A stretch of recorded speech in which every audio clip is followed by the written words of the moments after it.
It was a bright, serene morning when my wife and I decided to finally make our lake cabin our permanent home. Nestled in the heart of nature, far away from the humdrum of city life, this little retreat had always been a dream of ours. The cabin sat on the edge of a calm lake, surrounded by towering trees that whispered with the wind. Birds chirped cheerfully at the break of dawn, and the rustling of leaves created a symphony of tranquility. It was the perfect escape, a place where we could find peace and solitude. We had been talking about making the move for months, but it was always just an idea, an escape, a possibility. However, after years of juggling busy careers and the constant stress of city living, we made the decision to leave it all behind. Our home in the city was sold, and we moved in with a plan to live off the grid, immerse ourselves in nature, and make the lake cabin our sanctuary. My wife, an Army veteran, had always longed for a quiet place to rest after her years of service, and I knew this would be the ideal environment for her. However, there was one thing we didn't expect: the HOA Karen. We had heard rumors of a woman in the neighborhood who was known for being overly controlling. The Homeowners Association, HOA, had a reputation for meddling in everyone's business, but it wasn't until we moved into the cabin that we encountered her. She was an older woman, always impeccably dressed, with a demeanor that screamed authority. It didn't take long before she introduced herself as the self-appointed guardian of the neighborhood's rules. Every neighbor knew her, and most steered clear of her, afraid of the consequences of crossing her.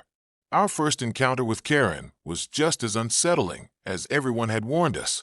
We had barely settled in when she knocked on our door, her presence looming as she stood in the doorway with arms crossed. Her gaze was scrutinizing as she took in the sight of the cabin, the property, and us, newcomers to the neighborhood. Her tone was polite, but there was an unmistakable hint of judgment in it. "I just wanted to check in and make sure you're aware of the HOA rules around here," she said, looking at my wife with particular suspicion.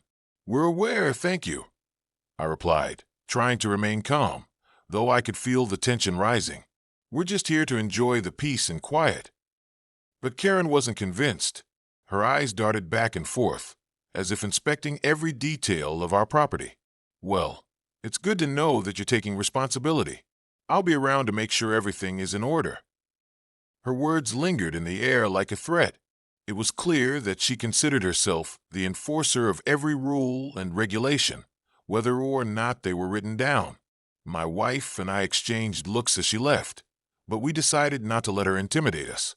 After all, we were here to relax and enjoy life, not to be bothered by someone's unnecessary scrutiny. But little did we know, Karen's presence would only escalate from there. As days passed, we began to feel more and more the weight of Karen's watchful eyes. She would stop by unannounced, each time making us feel more like intruders in our own home. She was relentless in her attempts to help us fit into the neighborhood, constantly offering unsolicited advice on how to maintain the property and live by the rules. The problem wasn't just that she was nosy. It was the sense of power she wielded over the community. People were scared to speak up against her, afraid of the consequences. The tension between us and Karen grew. It seemed that every little thing we did was under scrutiny, from the way we trimmed the bushes to how we disposed of our trash. But the breaking point came one morning when my wife was out back enjoying a peaceful moment by the lake.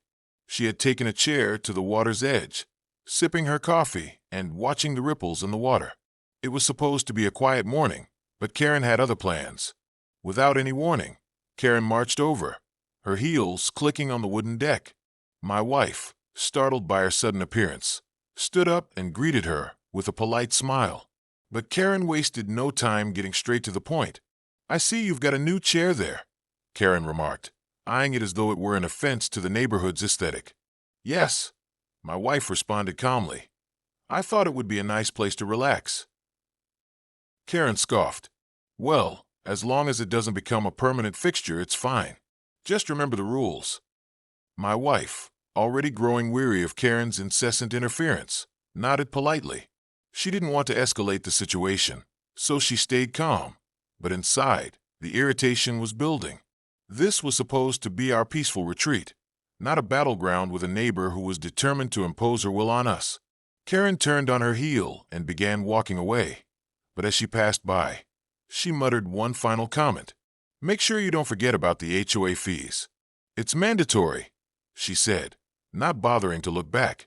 We couldn't help but feel as though we were living in a cage, despite being surrounded by nature. The serenity of the lake, the forest, and the mountains all seemed to pale in comparison to the looming presence of Karen, who appeared to take pleasure in reminding us that we weren't truly free. But the true test was yet to come. We had no idea how far she would go to enforce her rules.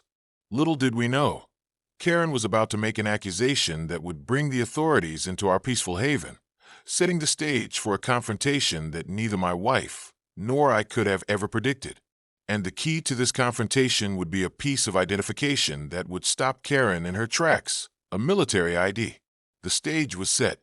As the silence lingered between us, Karen stood frozen, staring at the SWAT logo on my truck.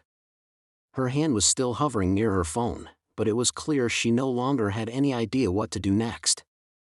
The shift in her demeanor was unmistakable. Where moments ago she had been brimming with authority, ready to dictate the rules, now she looked small and uncertain, like a child who had been caught misbehaving. I could see the realization dawning on her. It wasn't just the fact that I had a job in law enforcement. It was the implication that I wasn't someone she could easily push around.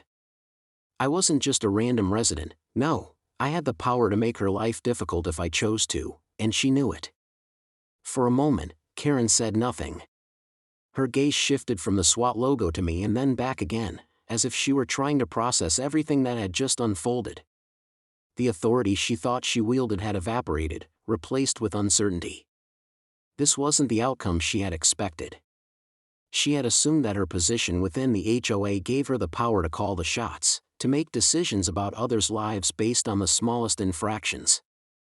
But now, that assumption was being challenged, and it was obvious she didn't know how to handle it. I decided not to escalate things further. I could have made a scene, reminded her of the power dynamic, but I didn't want to go down that path. I wasn't looking for a fight, I just wanted to park my truck without being hassled. So, I stood there, waiting for her to make the next move.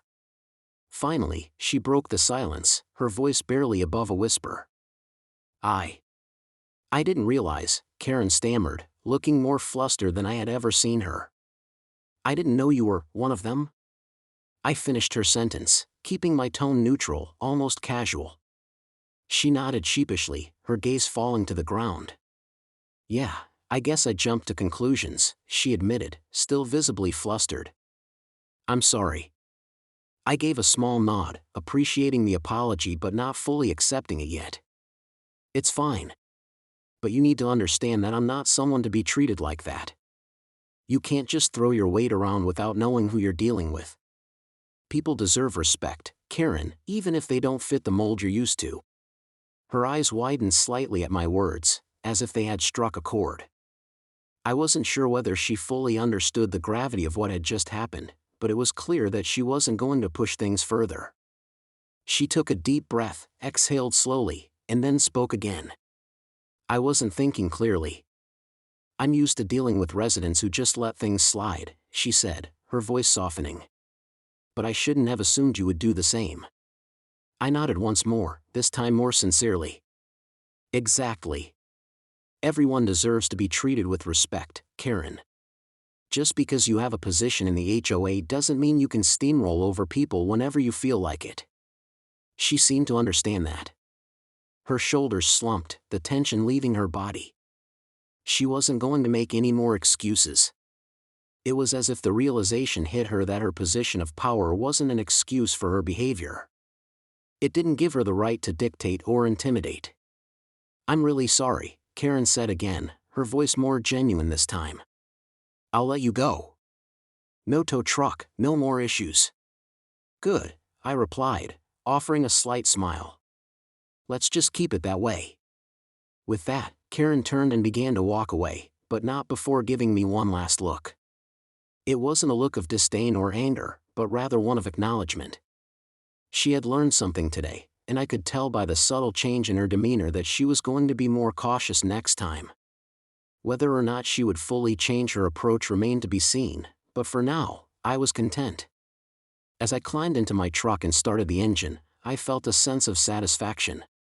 Not because I had won in some grand showdown, but because I had stood my ground. I had reminded Karen that power doesn't come from a position, it comes from the way you treat others. And sometimes, it takes a little reminder for people to realize that they can't just push others around. The next time I saw Karen in the parking lot, there was a slight shift in her behavior. She didn't scowl at me or act superior. Instead, she gave me a quick nod, almost as if acknowledging the unspoken truce between us. It wasn't much, but it was something. It was a quiet form of respect, and it was clear that things had changed between us. For me, the lesson was simple: sometimes the best way to handle situations is with calmness and clarity, rather than aggression or arrogance.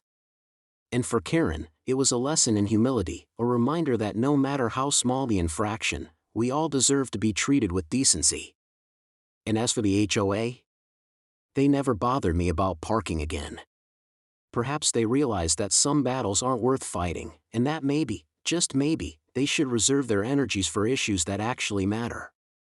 And maybe Karen learned that respect and humility go a lot further than enforcing petty rules. As the officer's car disappeared down the driveway, leaving a trail of dust behind, the silence that followed felt heavy. It wasn't the calm we had hoped for, but rather a sense of unease, like the calm before a storm. Karen, now standing at the end of the driveway, was still fuming. Her eyes were wide, her mouth trembling as she processed what had just unfolded. I could see her grinding her teeth in frustration, clearly not used to being challenged, let alone by someone with the authority and training my wife carried with her. The officer's departure didn't mark the end of the tension.